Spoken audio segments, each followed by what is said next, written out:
आज के इस वीडियो में हम डिस्कस करने वाले हैं इनवर्स ट्रिग्नोमेट्रिक फंक्शन के बारे में जो क्लास 12 के मैथ के पोर्शन में आता है। ठीक है, प्रतिलोम त्रिकोणमितीय फलन के बारे में जानेंगे। ठीक है, हम सर्कुलर ट्रिग्नोमेट्रिक फंक्शन के बारे में जानते हैं क्लास 10th से ही। ठीक है, 11th में भी पढ़ने को मिला, 12th में भी थोड़ा बहुत मिल जाता है अदर टॉपिक्स में, लेकिन डायरेक्टली नहीं मिलता है। इनवर्स फंक्शन भी उसी तरीके से मिलता जुलता है, सिर्फ बिल्कुल उसी का क्या है, अपोजिट चीज़ें हैं। देखते हैं किस प्रकार से है। आप ये जानते हो कि sine theta is equal to क्या हो जाए अगर यक्स हो। ठीक है, sine theta is equal to हमने लिखा है क्या चीज, यक्स, यानी थीटा के साइन वैल्यू क्या है, यक्स के इक्वल है। जैसे कि आप जानते हो साइन थीटा, यहाँ पे हमने लिख दिया 30 डिग्री, या इसी को लिख दिया साइन π/6। यहाँ पे हम रेडियन के फॉर्म में सारे एंगल को रखते हैं। रेडियन यहाँ पे सर्कुलर एंगल का यूनिट होता है रेडियन। ठीक है, याद रखिएगा, यहाँ पे रेडियन के फॉर्म में सारे एंगल को लिखना है। ठीक है, तो ये कितनी वैल्यू होती है, 1/2 होती है। साइन 30 की वैल्यू कितनी होती है, 1/2 होती है। ठीक, उसी तरीके से यहाँ पे sine theta is equal to क्या है, यक्स है। तो आप अगर लिखना चाहते हो थीटा इज इक्वल टू, तो ये क्या हो जाता है, साइन इनवर्स यक्स। ठीक, ये क्या हमने किया है, यहाँ पे -1 पावर लगा दिया। इसका मतलब ये नहीं कि आप इस तरीके से, ये मल्टीप्लाई में था और हमने भेज दिया और ये आप लिख सकते हैं theta is equal to x अपन साइन, ऐसा कुछ नहीं है भाई।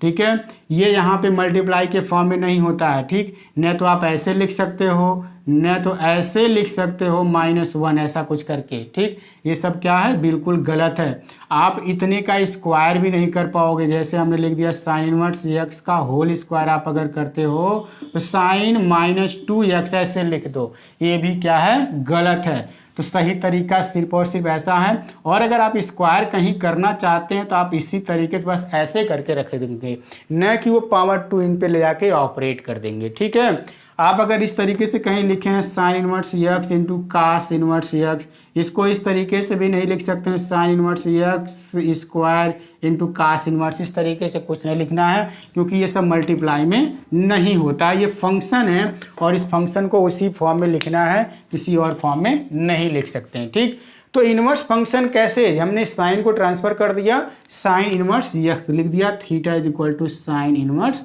यक्स बन गया। ऐसे अगर टेन थीटा है, इसको भी आप क्या लिख सकते हो, टेन इनवर्स यक्स लिख सकते हो, जब थीटा इज इक्वल टू लिखोगे तब। ठीक है, तो ऐसे जितना भी ट्रिग्नोमेट्रिक रेशियो होता है, सभी ट्रिग्नोमेट्रिक रेशियो कुल कितने हैं, 6 हैं। उन सभी ट्रिग्नोमेट्रिक रेशियो को हम इनवर्स फंक्शन के फॉर्म में लिख सकते हैं। ठीक, अब उन्हीं सबसे संबंधित कुछ खास फार्मूले हैं, उन्हीं सभी फार्मूले को हम यहाँ पे डिस्कस करेंगे। बिल्कुल आप अगर इनको अच्छे से समझ जाएं तो इसकी एक न्यूमेरिकल प्रॉब्लम में आपको जरा सा भी समस्या नहीं आने वाली है। बहुत ही आसान सा चैप्टर है ये, और ये इतना आसान होने के बावजूद आपके इस डिफ्रेंसिएशन वाले पोर्शन में, इंटीग्रेशन वाले पोर्शन में, मतलब कई सारे चैप्टर में इसका इस्तेमाल होता है। तो क्यों ना इस चैप्टर को अच्छे से पढ़ लिया जाए और तैयार कर लिया जाए। ठीक है, देखते हैं आगे क्या है। तो हमने इतना तो जान लिया कि अगर हम थीटा इज इक्वल टू यानी एंगल इज इक्वल टू लिखेंगे तो वो इनवर्स के फॉर्म में कन्वर्ट हो जाता है। ठीक, अब बात करते हैं कुछ खास फार्मूले की। जैसे कि हम ये जानते हैं sine theta is equal to क्या होता है, 1/कोसेक थीटा। ठीक है, ये सीधा वाला फार्मूला आप जानते हो, हम भी जानते हैं, बिल्कुल आप सभी जानते हैं।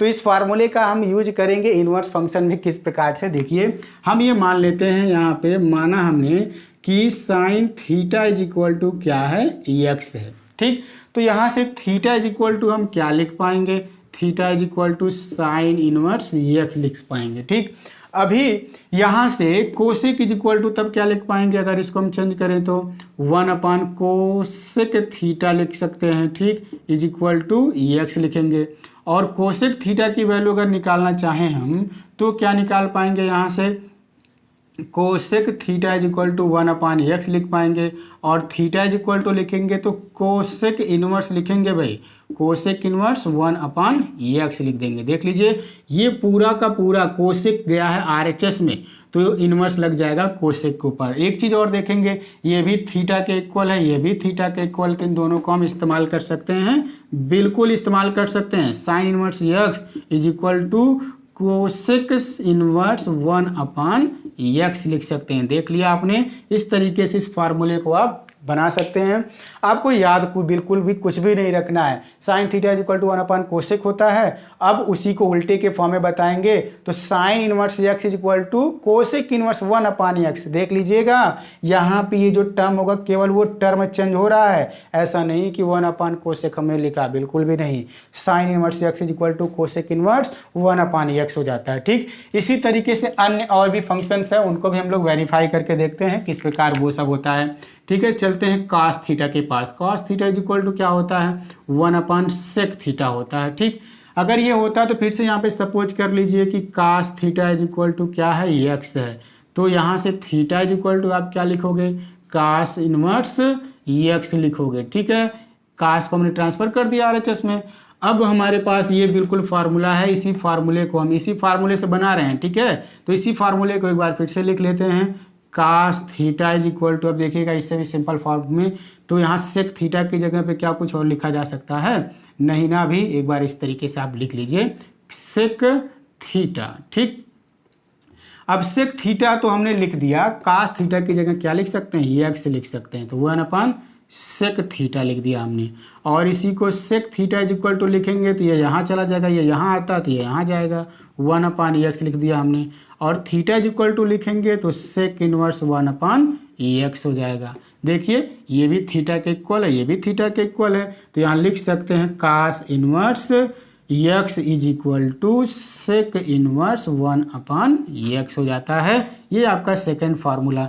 इसी तरीके से अगर इसको दूसरे तरीके से लिखना चाहें, cosec inverse x is equal to तो साइन इनवर्स 1/x लिखेंगे। ठीक है, ऐसे भी हो सकता है।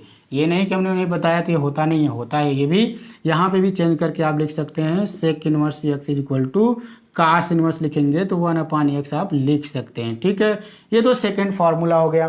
थर्ड फार्मूले की तरफ अगर हम बात करें tan की, तो ठीक है, tan में किस तरीके से परिवर्तन होता है, बिल्कुल इसी तरीके से आप कर सकते हैं। tan theta is equal to आप ये जानते हैं 1/cot थीटा होता है। ठीक है, फिर से सपोज कर लेंगे कि tan theta is equal to क्या है, यहाँ पे x है, तो थीटा इज इक्वल टू आप क्या लिख पाओगे, tan इनवर्स x लिख पाओगे। ठीक है, आगे बढ़ते हैं। इसी तरीके से हम ये फार्मूले को लिख लेते हैं, tan theta is equal to क्या है, 1/cot थीटा है। ठीक है, cot को आप यहाँ और tan की जगह आप क्या लिख सकते हो, x लिख सकते हो, तो हमने लिख दिया, तो 1/cot थीटा। तो cot theta is equal to अगर आप लिखोगे cot theta is equal to तो 1/x हो जाएगा। और यहीं से परिवर्तन cot की जगह आप क्या लिख सकते हो, कुछ लिख पाओगे अभी नहीं ना, तो cot को आगे ट्रांसफर कर दो अभी। ठीक है, cot को आगे ट्रांसफर करोगे तो 1/x sorry theta is equal to क्या हो जाएगा, cot इनवर्स 1/x हो जाएगा। ठीक, आगे बढ़े, अगर थीटा देखेंगे यहाँ पे ये है, थीटा यहाँ पे ये है, तो लिख सकते हो overall tan inverse x is equal to cot inverse 1/x हो गया। और इसी का दूसरा फॉर्म क्या हो जाएगा, cot inverse x is equal to tan inverse 1/x हो जाएगा। ठीक, इस तरीके से हम इन फॉर्मूलों को क्या कर सकते हैं, वेरीफाई कर सकते हैं और लर्न भी रख सकते हैं। ठीक है, आगे अगर किसी अन्य फार्मूले की बात कर लें हम, तो देखते हैं वो भी कौन कौन से फार्मूले हैं, उनको भी हम वेरीफाई करेंगे, जो बहुत ही इंपॉर्टेंट टॉपिक है। ये इस टॉपिक भी से चैप्टर का बिल्कुल इंपॉर्टेंट टॉपिक है। देखते हैं, जैसे आपके पास क्या हो, अगर साइन थीटा की वैल्यू, आपको क्लास 9 10th की बात याद दिला दें, sine theta is equal to 1/2 हो और एक ट्रिग्नोमेट्रिक रेशियो के देने के बाद 5 अन्य ट्रिग्नोमेट्रिक रेशियो की वैल्यू आपसे पूछ लिया जाए, तो आप क्या करते, एक समकोण त्रिभुज बना करके सॉल्व करते। ठीक है, बिल्कुल वैसे ही यहाँ पे भी इसको सॉल्व करना, सिंप्लीफाई करना है। ठीक है, तो चलते हैं आगे, देखते हैं इनवर्स फंक्शन में कैसे कैलकुलेशन करना है। आपको अगर साइन इनवर्स x की वैल्यू दिया जाए, ठीक है, साइन इनवर्स x है आपको पता, और आपसे ये पूछ लिया जाए कि जितने भी ट्रिग्नोमेट्रिक रेशियो अगर बच गए इनवर्स फंक्शन के 5 बचे हैं, उन सभी 5 की वैल्यू बताइए। ठीक है, तो क्या करेंगे, हम एक राइट एंगल ट्रायंगल ऐसे बना लेंगे। मेथड को सीखिएगा, इस मेथड के हेल्प से सारा काम आपका हो जाएगा, कुछ लर्न नहीं करना है। x/1 ऐसे हम लिख सकते हैं। ठीक है, ये क्या होता है, साइन के लिए लंब बटे कर्ण या फिर परपेंडिकुलर अपन हाइपोटेनियस। परपेंडिकुलर यहाँ क्या है, x है, हाइपोटेनियस यहाँ पे क्या है, 1 है। तो पाइथागोरस थ्योरम से आप निकालो अगर, तो ये क्या हो जाएगा, 1 - x² होगा ना। ये हम डायरेक्ट कर रहे हैं, बिल्कुल हम समझ रहे हैं, आप समझ रहे होगे तभी हमने लिख दिया। ठीक है, अब हम ये जान चुके हैं साइन इनवर्स x। अब यहाँ से हम क्या लिखना चाहते हैं, एक बार लिख दें, साइन इनवर्स x/1 लिखें या साइन इनवर्स x लिख देते हैं, इज इक्वल टू। हम जानना चाहते हैं कास इनवर्स में क्या लिखेंगे। कास इनवर्स में क्या होता है, कास के लिए बेस अपन हाइपोटेनियस होता है, ठीक है, आधार बटे कर्ण होता है। तो कास इनवर्स बेस कितना है, √1 माइनस cx², अपान में 1 हम नहीं लिख रहे हैं, ठीक है। कास का हमको वैल्यू पता चल गया। और किसका जानना चाहते हैं, tan का जानना चाहते हैं, चलिए tan का लिखते हैं। tan इनवर्स लंब बटे आधार होता है भाई, x अपान √1 माइनस cx² हो गया, ठीक है। tan का पता चल गया। काट का जानना चाहते हैं, चलिए इसी का अपोजिट कर देते हैं, काट इनवर्स √1 माइनस cx² अपान x हो जाएगा। और किसका जानना चाहते हैं, सेक का, तो सेक इनवर्स इसी को अपोजिट कर दीजिए, 1 अपान √1 माइनस x²। कौन बच गया अभी, 3 2 5, अभी एक बाकी है, कोसेक इनवर्स। तो कोसेक इनवर्स को लिखना चाहें अगर तो क्या लिख देंगे, 1 अपान x लिख देंगे, ठीक। इस तरीके से आप क्या करोगे, किसी भी ट्रिग्नोमेट्रिक रेशियो को किसी भी फॉर्म में कन्वर्ट करना होगा। जैसे हमको एक वैल्यू दे दिया साइन इनवर्स 1/2 लिख दिया ना, और हमसे पूछ लिया जाए, या चलिए ऐसे न लिख करके कोई और फॉर्म लिख दिया, साइन इनवर्स 2x लिख दिया गया, ठीक है। और हमसे पूछ लिया जाए कि यहाँ पर इसको कन्वर्ट कीजिए, बताइए कि tan इनवर्स के फॉर्म में ये वैल्यू क्या होगा, ठीक है। तो आप क्या करोगे, इस तरीके से राइट एंगल ट्रायंगल बनाओगे और सिंप्लीफाई कर दोगे, बिल्कुल आपके सामने वो रिजल्ट आ जाएगा, ठीक। तो ऐसे साइन इनवर्स के ही नहीं, चाहे उन 6 ट्रिग्नोमेट्रिक रेशियो में से कोई भी वैल्यू दिया गया हो, एक राइट एंगल ट्रायंगल बनाना है और उनको सिंप्लीफाई कर देना है और आसान तरीके से कन्वर्ट कर लेना है।